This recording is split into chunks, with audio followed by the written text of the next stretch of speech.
룻기 2장. 나오미에게는 남편 쪽으로 친척이 한 사람이 있었다. 그는 엘리멜렉의 친척으로 재산이 많은 마을의 유지였다. 그의 이름은 보아스였다. 하루는 모압 여인 룻이 나오미에게 말했다. 어머님, 밭에 나가서 떨어진 이삭이라도 좀 주워올까 합니다. 인심 좋은 밭주인을 만났으면 좋겠어요. 나오미는 며느리에게 그렇게 하라고 허락했다. 룻이 밭에 나가 추수꾼들의 뒤를 따라가며 이삭을 주었다. 그 밭은 공교롭게도 엘리멜렉의 친척되는 보아스의 밭이었다. 마침 보아스가 베들레헴에서부터 와서 일꾼들을 격려했다. 주께서 자네들과 함께 하시길 비네.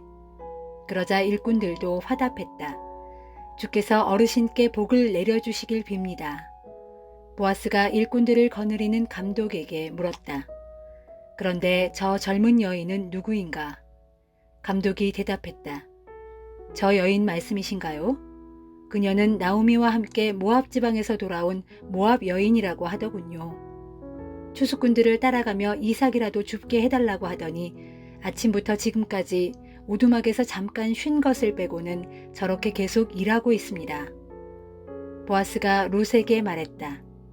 세댁, 내 말 좀 들어봐요. 이삭을 주우러 다른 밭으로 가지 말고 우리 밭에서 일하는 아낙네들과 같이 다니도록 하시오. 우리 밭에서 추수하는 일꾼들을 잘 살펴서 항상 그들 뒤를 따라다니도록 하시오. 내가 젊은 남자들에게는 댁을 건드리지 말라고 단단히 일러두었소.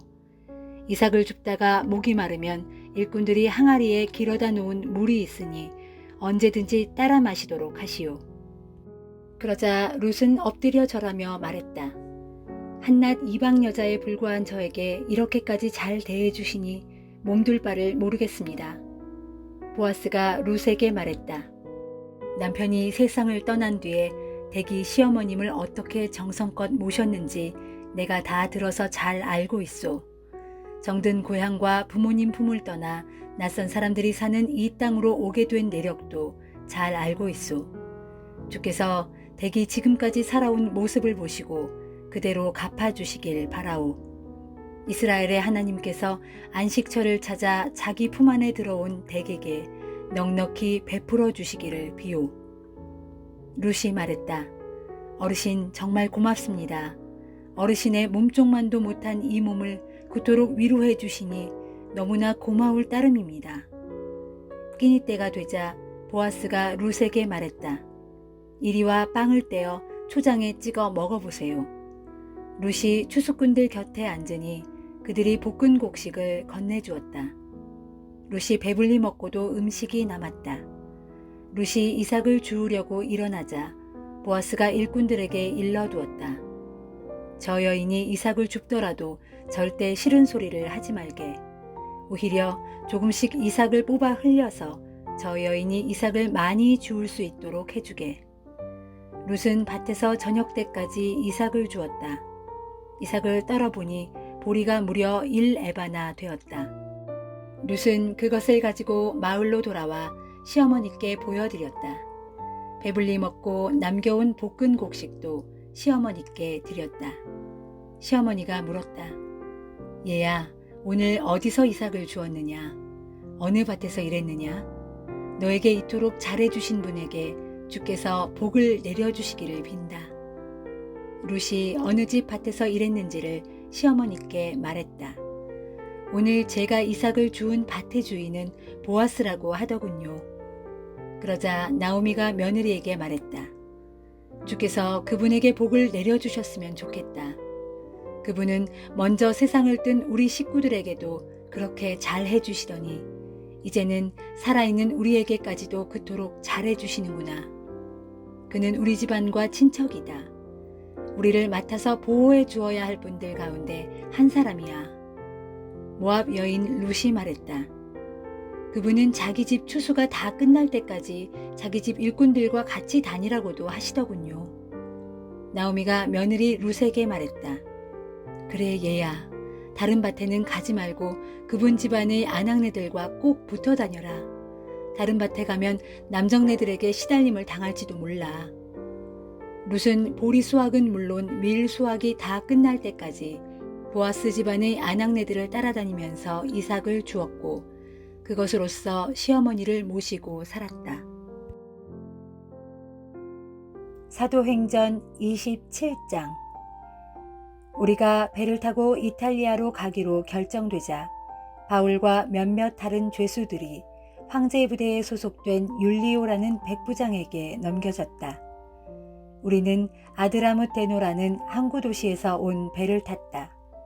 이 배는 아시아 지방의 해안을 따라 여러 항구를 들러 항해할 예정이었다. 우리 일행 중에는 데살로니가에서 온 마케도니아 사람 아리스다고도 있었다. 다음 날 우리는 시돈에 닿았다. 백부장 율리오는 바울에게 친절을 베풀어 배에서 내려 친구들을 찾아가서 필요한 것들을 공급받을 수 있게 허락해 주었다. 시돈을 출항한 우리는 맞바람을 만났다. 그래서 항로를 벗어나 키프로스 섬을 바람막이 삼아 그 섬의 해안을 끼고 항해를 계속했다. 우리는 길리기아와 밤빌리아 앞바다를 가로질러서 항해하여 루기아 지방의 무라에 닿았다. 거기서 백부장은 이탈리아로 가는 알렉산드리아 배를 만나자 우리를 그 배에 옮겨 태웠다. 우리는 여러 날 동안 아주 느리게 항해하여 간신히 니도 앞바다에 이르렀다. 그러나 심한 바람 때문에 앞으로 더 나아가지 못하고 크레타 섬을 바람막이 삼아 살모네 쪽으로 돌아서 항해했다. 그렇게 크레타 남쪽 해안을 따라 힘들게 항해하여 라세아 성에서 멀지 않은 아름다운 항구 곧 미항이라는 곳으로 들어갔다. 우리는 미항에서 여러 날을 머물러 있어야 했다. 금식하는 절기도 지났으므로 항해하기에 위태로운 시기였기 때문이다. 그래서 바울이 사람들에게 말했다. 여러분, 내가 보니 이대로 항해를 계속하다가는 분명 재난을 당하게 될 것이요. 배와 화물뿐만 아니라 우리의 목숨까지도 위태로울 것입니다. 그러나 백부장은 바울의 말을 듣지 않고 선장과 선주의 말을 더 믿었다. 게다가 그 항구는 겨울을 나기에 적합하지 않았다. 선원들은 대부분 항해를 계속하여 베닉스까지 가서 거기에서 겨울을 나자고 주장했다. 베닉스는 크레타 섬에 있는 항구로 서남쪽과 서북쪽만 트여 있는 곳이었다. 때마침 남풍이 순하게 불어오자 항해하기에 좋은 날씨로 보였다.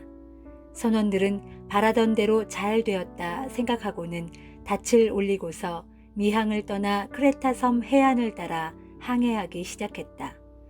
그러나 얼마 지나지 않아 갑작스레 유라굴로라는 폭풍이 거세게 휘몰아쳐 배를 바다 한가운데로 밀어냈다.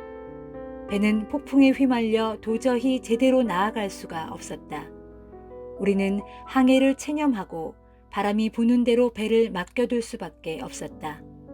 배가 가우다라는 조그마한 섬 뒤로 밀려들자 우리는 간신히 거룻배를 갑판 위로 끌어올릴 수 있었다. 선원들은 밧줄로 거룻배를 선체에 동여맸다.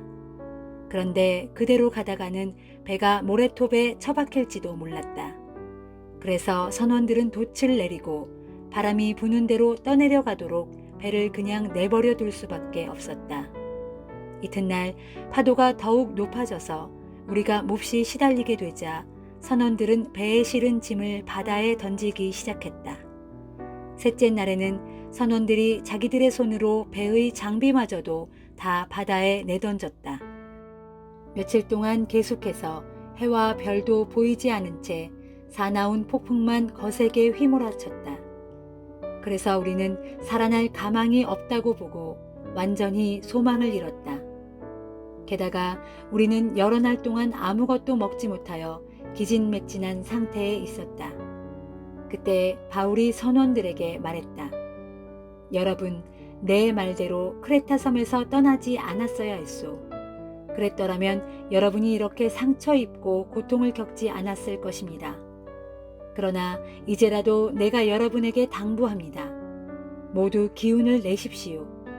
비록 배는 파괴되겠지만 여러분 가운데 누구도 목숨을 잃지는 않을 것입니다.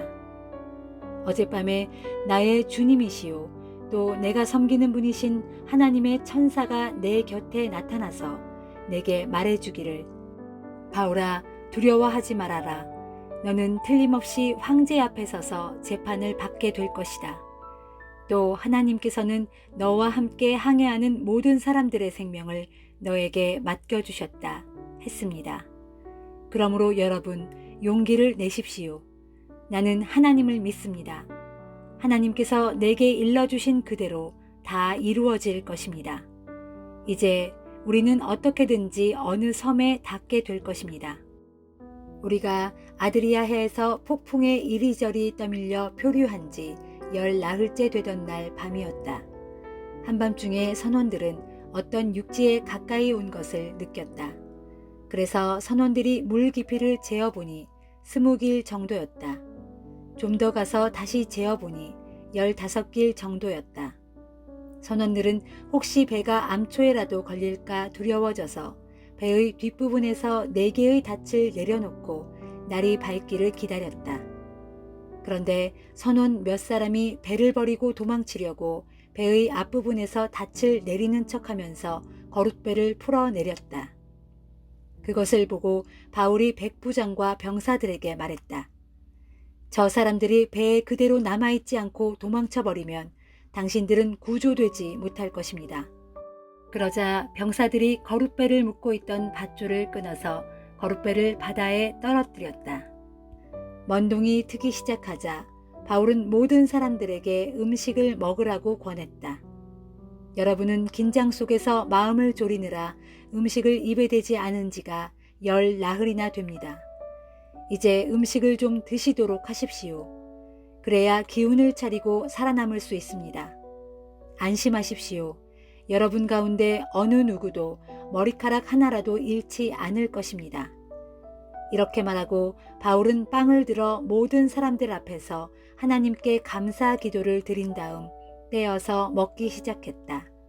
그러자 다른 사람들도 모두 용기를 내어 음식을 먹기 시작했다. 때에 우리와 함께 배에 탄 사람들은 모두 276명이었다. 모두 배가 부르게 음식을 먹고 나자 선원들은 배의 무게를 줄이기 위해 실었던 양식을 모두 바다에 던졌다. 어느새 날이 밝자 어느 땅인지는 알 수 없었지만 모래사장이 있는 항만이 보였다. 그래서 그들은 어떻게 해서든 배를 거기에 대기로 했다. 그들은 닻을 끊어 바다에 버리고 키를 묶었던 밧줄을 늦추었다. 그리고 앞돛을 올려서 바람을 타고 해안 쪽으로 나아갔다. 그런데 배가 두 물살이 합치는 곳에 끼어들면서 모래톱에 얹혀버리고 말았다. 배의 앞부분은 모래 속에 박혀 움직이지 않았고 배의 뒷부분은 심한 파도로 인해 깨어지기 시작했다. 병사들은 죄수들이 혹시 헤엄쳐서 도망할까봐 그들을 아예 죽여버리려고 계획했다. 그러나 백부장 율리오는 바울을 살리고 싶어서 병사들의 계획을 적극 말렸다. 그런 후 백부장은 헤엄을 칠 수 있는 사람은 먼저 바다에 뛰어내려 무트로 헤엄쳐 올라가라고 명령했다. 그리고 헤엄을 칠 수 없는 사람은 널빤지나 부서진 배 조각을 붙잡고 무트로 올라가라고 했다. 그렇게 해서 모두가 무사히 무트로 올라갔다. 예레미야 38장. 마따네 아들 스바랴, 바수울의 아들 그다랴, 셀레마의 아들 유갈, 그리고 말기야의 아들 바수울은 예언자 예레미야가 예루살렘의 모든 백성들에게 하는 말을 듣게 되었다. 그때 예레미야는 백성들에게 이렇게 말했다. 여러분, 주님의 말씀을 귀 기울여 들으십시오. 주께서 말씀하시기를 누구든지 이 도성에 머물러 있는 사람은 칼과 기근과 전염병으로 죽게 될 것이다.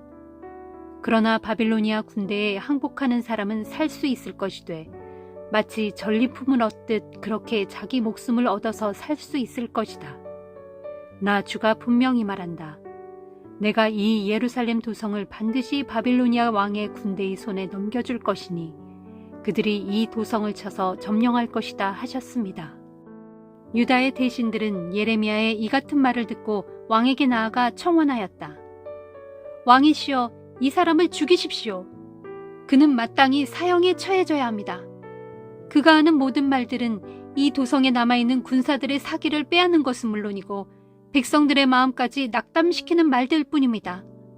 정녕 이 사람은 예루살렘 백성의 평안을 구하지 않고 도리어 재앙을 재촉하고 있습니다. 시드기야 왕이 대답했다. 보다시피 지금 예레미야는 그대들의 손안에 있어. 왕은 그대들의 뜻을 거스를 수 없으니 그를 죽이든 살리든 그대들의 마음대로 하시오. 그러자 대신들은 예레미야를 끌고 가서 왕자 말기야의 집에 있는 깊은 물 웅덩이 안에 집어넣었다. 그 물 웅덩이는 왕궁 경비대의 뜰 안에 있었는데 그들이 예레미야를 거기에 집어넣을 때 그를 밧줄에 매달아 아래로 내려보냈다. 그때 그 물 웅덩이 안에는 물이 없고 온통 진흙뿐이었으므로 예레미야는 진흙탕 속에 빠져 있었다. 유다 왕궁에는 구스 사람 에벤멜렉이라는 황관이 있었다. 그는 예레미야가 붙잡혀 물 웅덩이 속에 던져졌다는 소식을 들었다. 그때 유다 왕 시드기야는 베냐민 문에 앉아 있었다. 환관 에벤멜렉이 왕궁에서 나와서 왕께 아뢰었다. 내 주 왕이시여, 저 사람들이 예언자 예레미야에게 행한 처사는 매우 부당합니다. 저들이 예레미야를 깊은 물 웅덩이 속에 던져 넣었으니 그가 분명 거기에서 굶주려 죽고 말 것입니다. 보소서, 이 도성에는 빵이 다 떨어져서 더 이상 먹을 것도 없습니다. 그러자 유다왕 시드기야가 구스 사람 에벤멜렉에게 명령하였다. 너는 여기 있는 군사 30명을 데리고 가서 예언자 예레미야가 죽기 전에 그를 속히 물 웅덩이 속에서 끌어내라. 에벤멜렉은 군사들을 데리고 급히 왕궁의 창고로 가서 거기서 여러 헝겊들과 헤어지고 낡은 옷가지들을 챙겨가지고 예레미야에게로 갔다. 그런 뒤 그는 그것들을 밧줄에 매달아 물 웅덩이 속에 갇혀있는 예레미야에게 내려주면서 외쳤다. 지금 내려보내는 여러 헝겊들과 낡은 옷 조각들을 그대의 겨드랑이에 먼저 댄 후 그 위에 밧줄을 대어 매달리도록 하십시오. 예레미야가 그대로 따랐다. 그러자 군사들이 밧줄을 잡아당겨 예레미야를 물 웅덩이 속에서 위로 끌어올렸다. 이때부터 예레미야는 다시 왕궁의 경비대 뜰 안에서 머물게 되었다. 그 후에 유다왕 시드기야가 다시 사람을 보내어 예언자 예레미야를 성전의 셋째 문 입구로 데려오게 했다. 그러고 나서 왕이 예레미야에게 말했다. 내가 그대에게 한 가지 일을 묻고자 하니 그대는 내게 아무것도 일절 숨기지 마시오. 예레미야가 시드기야에게 대답했다. 왕이시여, 제가 사실대로 모두 말씀드린다면 왕께서는 당장에 저를 처형해 버리실 것입니다. 설령 제가 왕께 무슨 충고를 드린다고 해도 왕께서는 그것을 받아들이지 않으실 것입니다. 이 말을 듣고 시드기야 왕은 예레미야에게 은밀히 맹세하면서 말했다. 우리에게 생명을 주신 주께서 살아계심을 두고 맹세하지만 나는 그대를 절대로 죽이지 않을 것이요. 또한 그대를 죽이려고 그대의 목숨을 노리는 자들에게도 그대를 결코 넘겨주지 않겠소. 그러자 예레미야가 유다왕 시드기야에게 말했다. 전능하신 만군의 주 이스라엘의 하나님께서 왕에게 이렇게 말씀하셨습니다. 이르시기를 만일 내가 바빌로니아 왕의 신하들에게 항복하면 내 목숨은 건질 것이고 이 도성도 불타지 않게 될 것이다. 또한 너와 내 가족의 목숨도 건지게 될 것이다.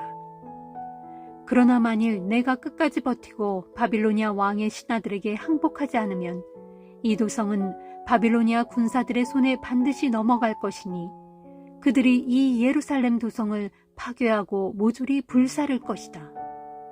그러면 너도 그들의 손에서 벗어나지 못하고 붙잡히게 될 것이다 하셨습니다.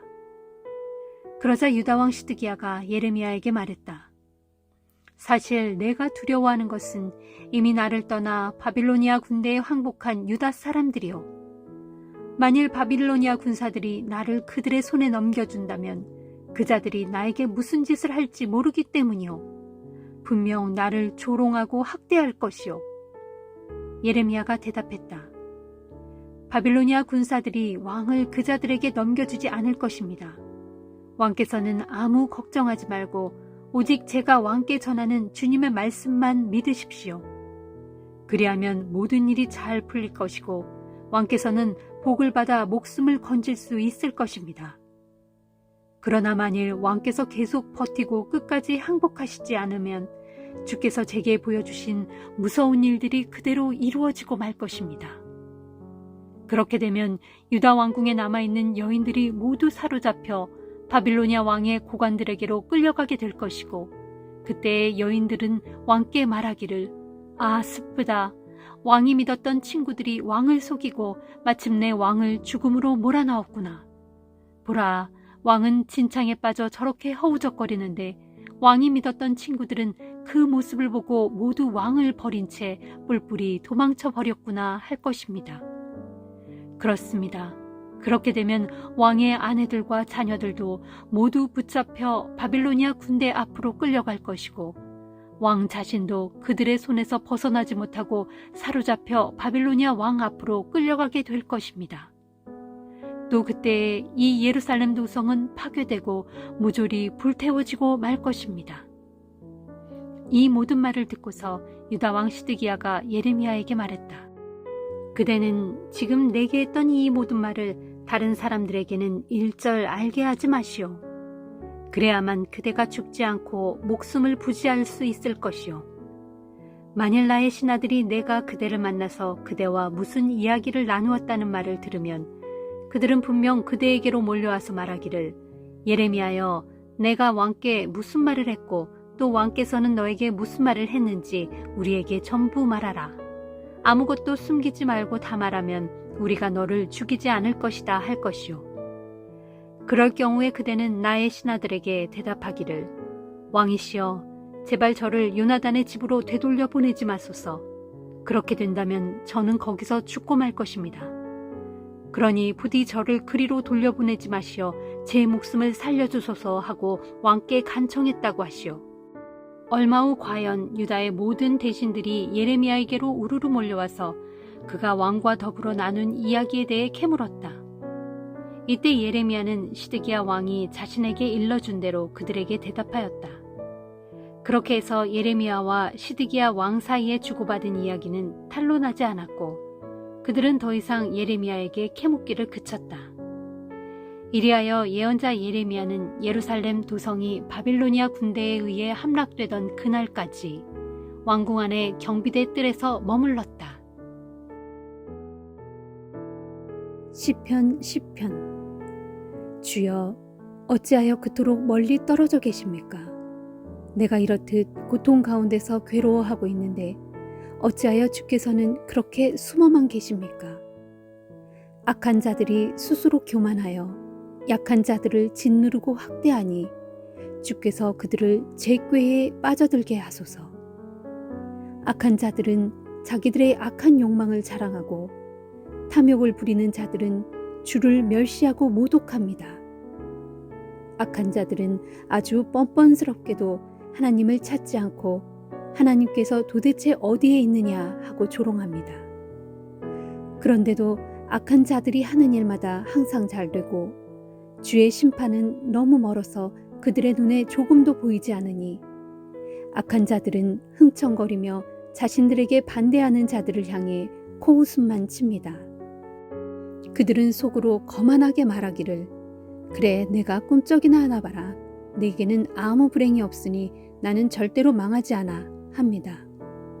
보소서, 그들의 입은 저주와 거짓과 기만으로 가득 차 있고 그들의 혀에는 죄악과 욕설뿐입니다. 그들은 으슥한 곳에 숨어 있다가 아무 잘못도 없는 죄 없는 자들을 죽여버리기 일쑤요. 또한 아무 의지할 데 없는 가련한 자들을 두 눈 번뜩이며 노립니다. 마치 굴 안에 가만히 웅크리고 앉아 먹이가 걸려들기를 노리는 굶주린 사자처럼 기회만 닿으면 가난한 자들을 그물로 덮쳐 질질 끌고 갑니다. 그리하여 붙잡힌 자들은 엎드려서 빌빌대다가 악한 자들의 폭력 앞에 고꾸라지고 맙니다. 그러면서도 그들은 속으로 말하기를 하나님이 이 일과 무슨 상관이야? 아무런 관심이 없으므로 아예 얼굴을 돌리고 쳐다보지도 않는데 합니다. 하오니 주여 일어나소서. 하나님이시여 주의 손을 높이 드시어 저 악한 자들을 후려치소서. 힘없는 자들을 잊지 마소서. 어찌하여 주께서는 악한 자들이 주를 모욕하도록 그냥 놔두십니까? 그들은 마음속으로 하나님이 나에게 무슨 벌을 내릴 수 있으랴 하고 코웃음을 칩니다.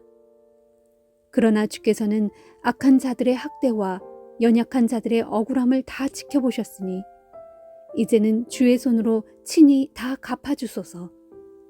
의지할 데 없는 가련한 사람들이 기댈 때라고는 오직 주님뿐입니다. 참으로 주께서는 오갈 데 없는 고아들을 항상 돌보아 주시는 분이 아닙니까? 주여 악한 자들의 거만한 팔을 꺾어 주소서. 그들의 악한 짓이 영원히 자취를 감추도록 저들의 못된 짓들을 샅샅이 살피고 들춰내시어 강력하게 처벌해 주소서. 주께서는 영원 무궁토록 왕이시므로 우상을 섬기는 이방 민족들이 주의 땅에서 모두 사라질 것입니다. 주여 가난한 이들의 간구를 들어주소서. 저들의 울부짖는 소리에 귀 기울이시어 저들의 아픈 마음을 위로해 주소서. 오갈 데 없는 고아들과 억눌려 사는 힘없는 자들을 권능의 발로 감싸 주소서. 그리하시면 다시는 이 땅에 억압받는 사람이 없을 것입니다.